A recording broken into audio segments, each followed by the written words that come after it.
حضرت علی کے بارے میں اللہ کے نبی نے فرمایا من کنت مولاہ فعلی مولاہ، جس کا میں مولا ہوں علی اس کا مولا ہے۔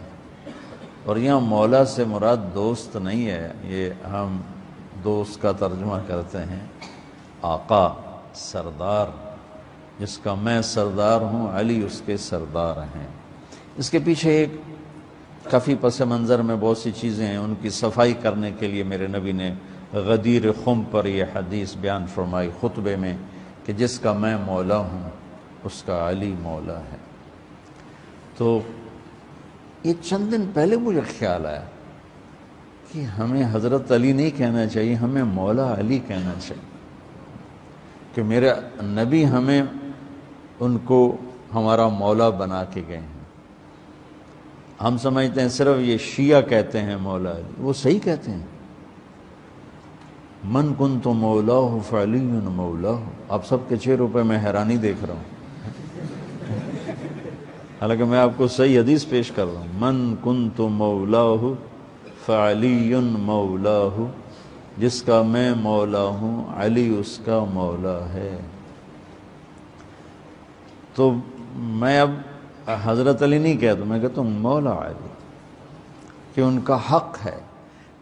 جیسے ہر صحابی کی بعض خصوصیات ہیں جو دوسرے میں نہیں۔ آپ نے ابو بکر سب سے بڑی ہستی ہیں صحابہ میں، ان کو نہیں، آپ نے کہا کہ تو جنت میں میرے آگے آگے چلتا ہے۔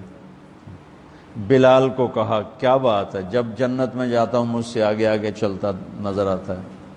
جزوی فضیلت، سارے لوگ پیدل چلیں گے میں براق پہ چلوں گا، میرے نبی نے فرمایا، اور بلال میرے آگے سرخ اونٹنی پہ بیٹھ کے چلے گا، یہ جزوی فضیلت۔ جنت میں جانے لگوں گا تو جنت کی سواری کی لگام ایسے نیچے گرے گی۔ نیچے گرنے کا مطلب ہے کوئی ڈرائیور آئے گا، کوچوان آئے گا جو چلائے گا، تو بلال حبشی کو یہ رسی پکڑائی جائے گی۔ تو اس طرح یہ جزوی فضائل کسی کے کسی طرح، کسی کے کسی طرح ہیں۔ تو مجھے خیال ہے کہ ہم اہل البیت کے حق میں بڑی کوتاہی کرتے ہیں، بہت کوتاہی کرتے ہیں۔ ہم اللہ کے نبی کی اولاد کے تذکرے نہیں کرتے، اس سے ان سے محبت کی گرمی بھی نہیں پیدا ہوتی۔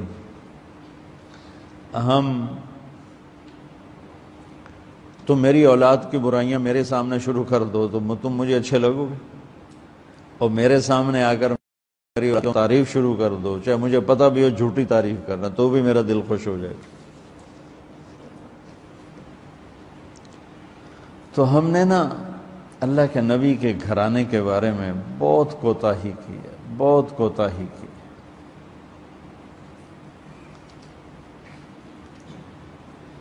تو میں تم سنتے رہتے ہو، میرے ہر بیان میں اہل بیت کا تذکرہ ہوتا، اور یہ میرا ایمان ہے کہ یہ میری بخشش کا بہت بڑا وسیلہ ہے اگر اللہ کے ہاں قبول ہو۔ ریاکاری میں مردود ہو گیا تو وہ تو الگ بات ہے، اور جو اس کا ہر فیصلہ حق ہے، لیکن اگر میرے اللہ نے قبول فرمایا تو میرے بیانوں میں میری سب سے بڑی متاع میرے نبی کے گھر کا تذکرہ ہے۔ میں اس سے اندر کی محبت سے بھر کے کرتا ہوں، اور اپنی کوتاہی پر اور امت کی کوتاہی پر استغفار کرتا ہوں کہ ہم نے اپنے نبی کی اولاد بھلانا تو کیا ہے، 60 سال میں کیا کر دیا، ذبح کر کے رکھ دی۔ مجھے حیرت ہوتی ہے کہ نبی کا نواسہ ہو اور ادھر سارے نامراد سور قسم کے انسان ہوں، اور پھر ان کے پیچھے لگ کے نبی کے نواسے کو ذبح کر دیا جائے، کچھ سمجھ میں نہیں آتا۔ شاید اللہ ان کے عالی شان مقام طے کر چکا تھا۔ جب وہ سب ساتھیوں نے کہا نا کہ اب واپس چلیں، وہاں ابن زیاد آ چکا ہے، واپس چلیں، تو فرمایا کہ نہیں مجھے جانا ہے۔ ان کا تم موت دیکھ رہے ہو، کیوں جا رہے ہو؟ کہا مجھے میرے اللہ کے نبی خواب میں ملے ہیں انہوں نے مجھے کچھ بات فرمائی ہے، لہذا مجھے جانا ہی جانا ہے۔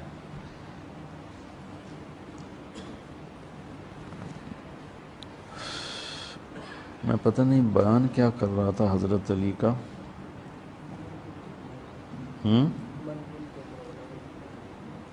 میں اس پر کوئی بات کہنا چاہتا تھا۔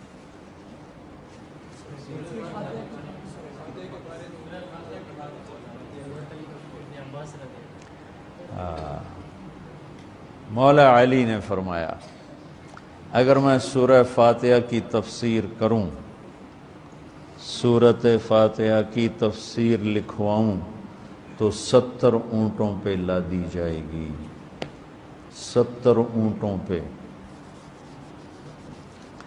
اور یہ خالی دعویٰ نہیں تھا، ایک حدیث اور سنو۔ ایک دفعہ عشاء کی نماز پڑھا کے تشریف فرما ہوئے اور فرمایا آؤ آج میں تمہیں سورہ فاتحہ کی تفسیر سناؤں۔ تو شروع کرتے ہیں بسم اللہ سے، اور بسم اللہ کی با سے شروع کرتے ہیں۔ عربی میں تو حروف کا بھی مطلب ہوتا ہے نا، با کا مطلب بیان کرنا شروع کیا اور فجر کی اذان ہو گئی، با چل رہی تھی۔ سبحان اللہ۔